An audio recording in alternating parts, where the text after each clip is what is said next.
Welcome to the Monday Agenda. Today we are most privileged to have the Ambassador of Denmark in Tanzania, His Excellency Einar Jensen, with us.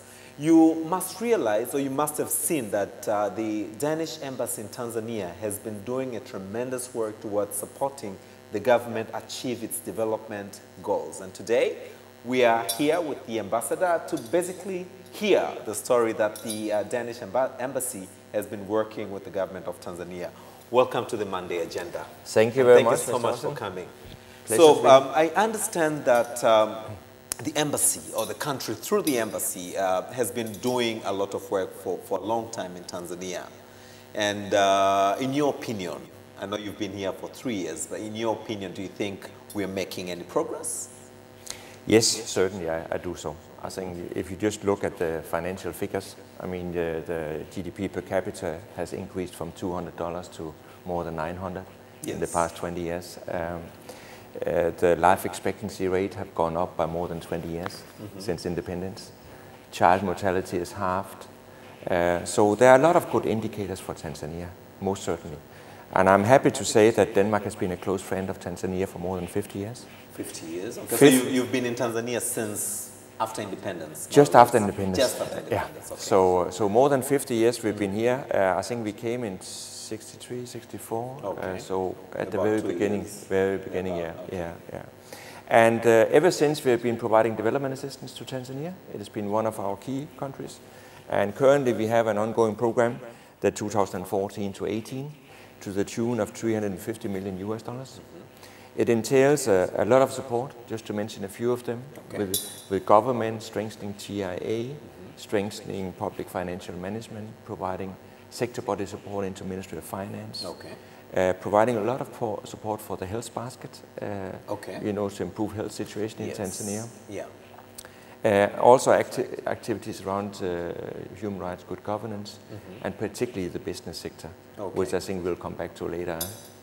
Definitely. So this 2014-2018, is it winding this year? Are you renewing? It's been extended by 1 year, so it will cover next year as well. Okay. And then we're expecting to have a next 5-year program on the line, or preparing that from 2020. And are you so far happy with what you had planned and what is currently happening? Yes, I think we have achieved some very good results, that you could say, in the health sector. And, you know, providing strengthening for the clinics all over Tanzania through the health basket.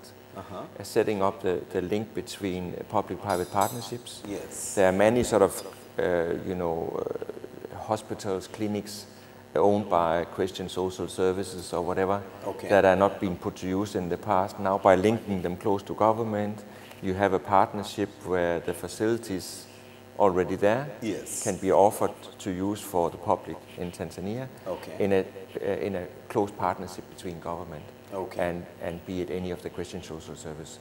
So that part is, I think, is very impressive to see. Okay, so you mentioned that there are areas in health. If you could repeat those again, so we capture them very well. The work plan has health, and then it has got health as a big component. There's human rights, good governance. Human rights and good governance. There's a component particularly focused on sector support to Ministry of Finance. Strengthening of TIA, tax collection, public financial management, and so on. And then there's the business sector. And the business sector is actually quite exciting. It's a broad one. Work on the business environment as well. The business environment.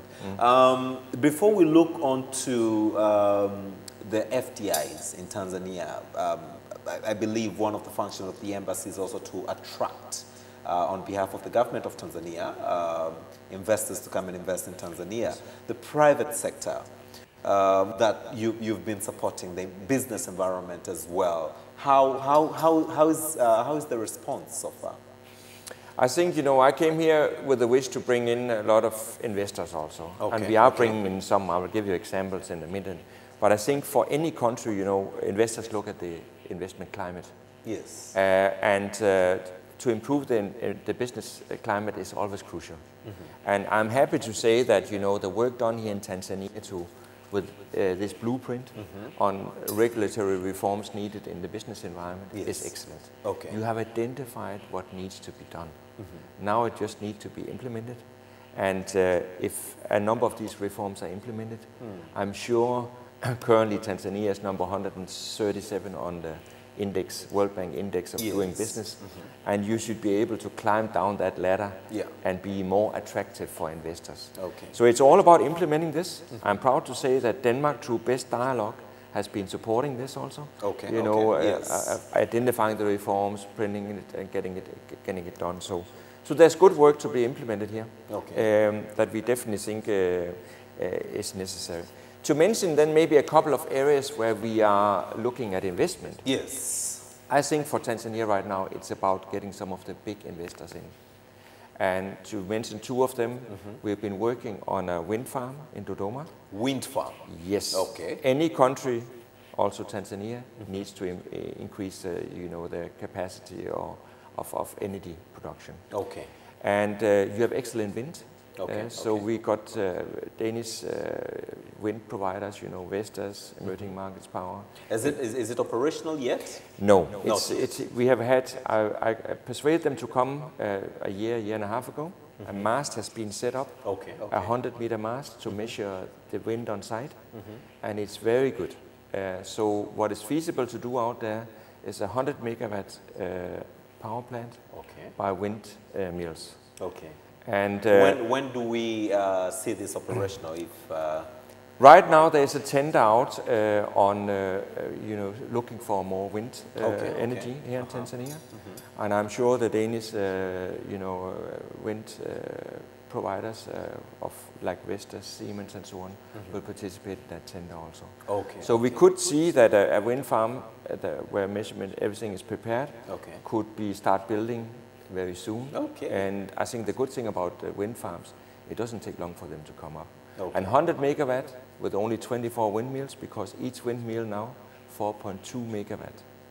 So you only need 24 windmills placed, and you can produce 100 megawatt. And of course, when you talk about energy, basically for me, I look onto the direct impact onto the Vision 2025 of industrializing Tanzania. To become an industrialized nation, you need energy. You need reliable energy, and we have wind. I believe enough wind. You have good wind, and I think wind is another area where you can actually put up the wind farms without much impact, because you place them in the landscape like this, and you can actually graze your cattle. You can farm around them. Okay. In Denmark, we just leave, you know, a small spot around the base of the wind mill. The rest is still continue to be farmed like in the past. Okay. Okay. So it's clean energy. Yes. And it doesn't take up space and environmental friendly. Okay. So it's a good choice for Tanzania, and you have got many good wind sites. Okay. So I honestly believe you could put up 500 megawatt of wind. And currently you only have 1,500, so you know, you could, it could be 1/3 of your wind. We could always use additional source of energy in Tanzania, and this is renewable energy. Okay. The other big investment I would like to mention is that I've been working hard on getting a fertilizer plant up and running. Fertilizer plant, yes. The situation for your farmers right now is that they have only got 10 kg of urea per hectare on average. Okay. In Kenya, they use 30-40. In South Africa, 60-70 kg. Wow. Okay. And in Pakistan, where you had the Green Revolution, they're up to 180 or 90 kg per hectare of urea. Okay. So imagine if we could get a big fertilizer plant here in Tanzania. You could produce your own fertilizer from the natural gas you already have. Okay. Okay. You could increase that, you know, contribution to the farmers. And we're looking at a plant of 1.3 million tons of fertilizer a year. And currently Tanzania is using around 400,000 tons, so you could actually triple the input the farmers could use. Okay. So has this already begun? Is it, we have been negotiating for quite some time with government, and I think we're getting close to the end of it. Okay. It's a consortium consisting of Danish Halde Topsøe, Ferrostal from Germany, and Fauji from Pakistan, who is prepared to build this plant. Okay. Of course, it's a big investment. It's 1.3 billion US dollars. So a lot of money to be spent, and 5,000 jobs. in that area where it will be situated. Okay. And agriculture has just been the backbone for the longest time, probably since you've been in Tanzania and even before that. And I'm seeing this as a quick win, per se, in Tanzania, where we're capable of producing our own fertilizer, so that probably also by it being produced in the country, the prices will go low. More farmers can be able to afford vis-a-vis the current situation where we are to import, and then their taxes, and then their transportation to the field. There's always a little margin. But in your opinion, in that with fertilizer and the agricultural sector, do you think Tanzania is making any progress specifically in agriculture sector? I think Tanzania is. My background is actually agricultural science. It is. It's a bit unusual for an ambassador, I could say. Wow. But when I travel around Tanzania, I'm amazed by the wealth you have. You have a lot of land, you have a lot of fertile land, you have a lot of space and a lot of farmers out there. So definitely, your farming agricultural sector is the one to be reckoned with. That's the one where you can increase production. That's the one where you can actually hopefully export a lot of goods also.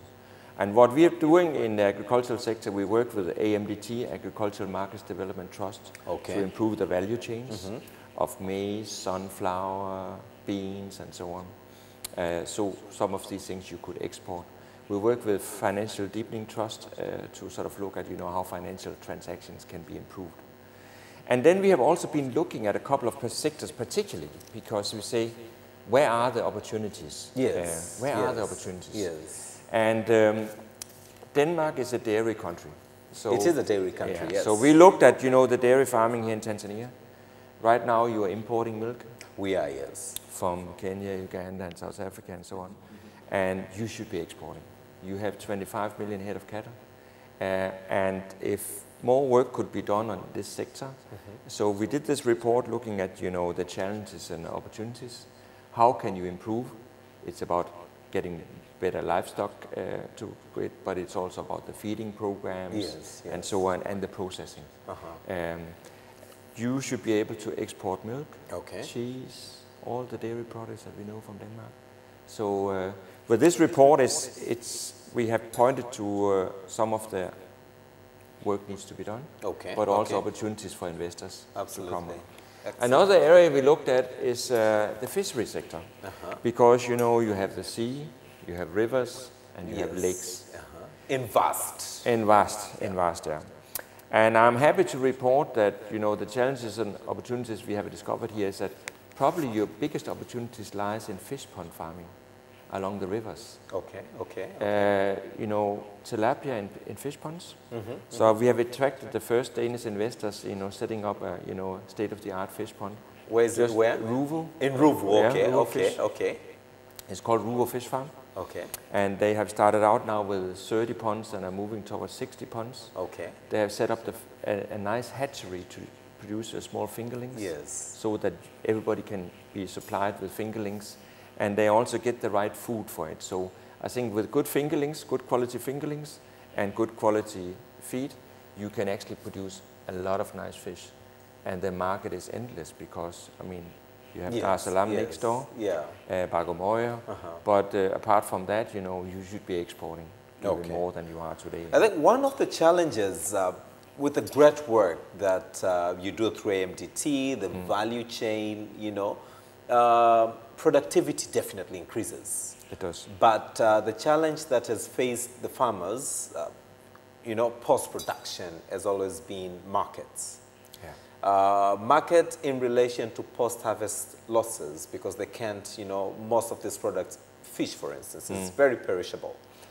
So how do we, access market or increase access to market? So how does the embassy help the government of Tanzania to help or assist farmers to get more access to market, so we can reduce, the post-harvest losses? First, about the post-harvest loss, sometimes it's about storage. Storage, yes. Being able to store it till the right time, And for, you could say, fish, you know, it's about, you know, being able to maybe freeze them or fillet them and prepare them for frozen, you know, sale and so on. I can give you a couple of examples what I did when I was in Bangladesh. Okay, okay. I looked at the fishery sector there, and we jointly looked at the needs, more capacity for freezing and so on, more capacity for catchment. We looked at, you know, how to sort of process them also. So after the interventions there, a fillet factory has been set up. So fish are filleted, prepared, frozen, sold on the market. But it also takes the quality assurance part. Absolutely. You need to have good institutions to go in and verify the hygiene and the quality of the products, because otherwise you won't get the access into EU. Yeah. But so we worked on 2 tiers there in Bangladesh, you know, improving the quality, but also on the control of, you know, hygiene and other things. Okay. I think Tanzania is on that track. I think your most obvious areas of possible export, I think it's in vegetables, green, like beans and so on. Some of the green produce for the market. You know, Europe is hungry for fresh vegetables all year round. Okay. And you can produce them all year round. It cannot be done in Denmark when the snow is lying on the ground. So, you know, we need to get it somewhere. So how do we, I mean, this is a very pertinent information you're sharing. How do we access that market, the European market? I think, you know, first of all, it's about finding buyers, but it's also get the good quality of produce. And I'm happy to report that just in July, I was down in the Iringa region together with Sakot and also some of the Danish supported areas. We looked at dairy farming from Assam down there. We looked at vegetable producers, and we met a couple of young people that has embarked on selling, you know, beans for Europe. And they set up a good warehouse where they could process them, pack them, and export them. And they got the help from other, you know, exporters in the Russia area to link to some of their buyers. Because it takes the buyers, and it takes the producers, and it takes the good quality. And it seems to be in place. I was very impressed with what I saw in Iringa and surroundings. Okay, so we are, in your opinion, we are heading there. You're heading there. Some of the sectors you are already succeeding in. Now we just need to add a few more. You're watching the Monday Agenda, and as I mentioned earlier, we are pleased today to have the privilege to interview the Ambassador of Denmark in Tanzania, His Excellency Einar Jensen, with us, and we're looking onto the bilateral relationship between Denmark and Tanzania. And I'm seeing a lot of progress, and from the ambassador, the work that is putting at heart in Tanzania, definitely we are on the right track. The youth and women in most countries, everywhere in the world, are the pillars, the strong pillars for a stronger economic base. Do you have any programs, interventions, activities specifically targeting youth and women in Tanzania to empower them to you know, sort of like open up their heart, their minds and eyes and heart to you know, embrace the economic activities in Tanzania? Yes, we do. I think, first of all, I must say there's a big focus in all the components and all the work we're doing on youth and women. And there's a good reason for it, because every year in Tanzania, more than 800,000 youth is added to the workforce. Yes. So you have a tremendous high number of youth coming out on the workforce that need jobs. And if you look at women, I think in the agricultural sector, it's no secret that 80% of the work done there is done by women. So a very important workforce when it comes to agriculture. Absolutely. So we recognize it in the work we are doing. And I just want to mention one of the programs that we are engaged in. It's a private agricultural sector support program. PAS it's called. Many farmers cannot borrow money to buy seed, fertilizer, farm equipment. They are grain ports. They don't have the collateral, so the banks are not happy. But what PAS is doing business plans together with the farmers that set up what are their needs for capital, for buying seed, fertilizer, and farm equipment. Okay. Then they have agreement with the banks, more than 10 banks, that if you bring the business plan to the bank and PAS provides a credit guarantee of 50%, Okay. then the bank will take the other 50% as risk. Okay. Okay. And okay. last year, I'm happy to report, 170,000 farmers Wow. got loans that way. Okay. So you can imagine 170,000 farmers, I'm sure there's 5 members in each family. Yes. So we're looking at 1 million people around Yeah. that are actually benefiting directly. But what is more important is whenever a farmer is able to borrow the money for fertilizer, seed and farm equipment, his production Increases, definitely. and he is able to hire more people. And the estimates are 2 to 3 jobs are created for each loan. Now, if that is true, we are evaluating it right now, then you're actually looking at several 100,000 of jobs created through this one particular program every year. So to understand, what is the link between PAS and the Danish Embassy? PAS was set up with Danish funding is that 17 or 18 years ago. Is that so? And over these 17, 18 years, they have developed their products. You know, they started out slowly, Yes. just with one office in Morogoro. Okay. Now they're covering all of Tanzania. Yes. And in the beginning, they maybe only had agreements with 1 or 2 banks, so that once they had a business plan, they could bring it to one bank and one farmer could get a loan. Now they have business agreements with, I think, 12 or 14 banks. Okay. So when they bring the business plan, bank is happy to give the loan to the farmer, and production can be increased. One of the challenges I personally face, you know, when I visit farmers and projects and activities in the field, Iringa, to mention one of the areas I frequently visited, is the fact that, you know, at the beginning of the season, planting season, farmers are normally bankrupt in, you know, they want resources, loans, etc. While, you know, they probably got the previous season and they've planted, they've harvested, they've probably sold out everything. But why do we, you know, why do farmers constantly require support at the beginning of the season if they, you know, got one, worked very hard, sold probably all their crops, and then at the beginning of the season again, it's like a cycle that does not have an end. When do you envisage a transformation of a farmer whereby, you know, now we do not need loans anymore, we've you know, transformed, I think, you know, of course, if you have farmers earning a lot of money or become very rich, they might have capital enough. Yeah. But otherwise, I would say usually a circle, agricultural circle, is that, you know, when you start your planting seasons, there's high input of fertilizer and seed. You need to buy that. Okay. Without having fertilizer and seed, you will not plant and you will have no crop. So you need to have money for that input. Then over the time, if, you know, while the plants are growing, your capital input is not high maybe. There's some, you know, machinery is being used for cleaning, looking after, and you maybe need people and so on. And then you have a harvest season where you sort of also that you need capital for harvesting and people or machinery to harvest. And then you can sell. Some sell immediately after at maybe a moderate price. Others are able to store it if you have actually storage facility. Absolutely. And you can keep it to a time where you get more increased price or higher price. So I think looking over a farm period, you know, high in cost in the beginning, high cost when you're harvesting, and if you're broke, you have to sell everything immediately. Yeah. But if you have a little bit more money and storage facility, you can keep it a bit longer and you can get a better price. Okay. This is sort of the overview. And I think it will always remain like that. So you will always see that farmers will need money in the beginning of the season, maybe towards the end of the season. Okay. And most of these credits, guarantees we give, or loans, they're less than a year. They're less than a year. Yeah. You know, the farmer needs it for, you know, growing season. Yeah. From before you start to get it until the end when you have sold your goods. Okay. So many of them are less than a year, but of interest rates are also high in Tanzania. So 70 and 80%, you know, it's high. Okay.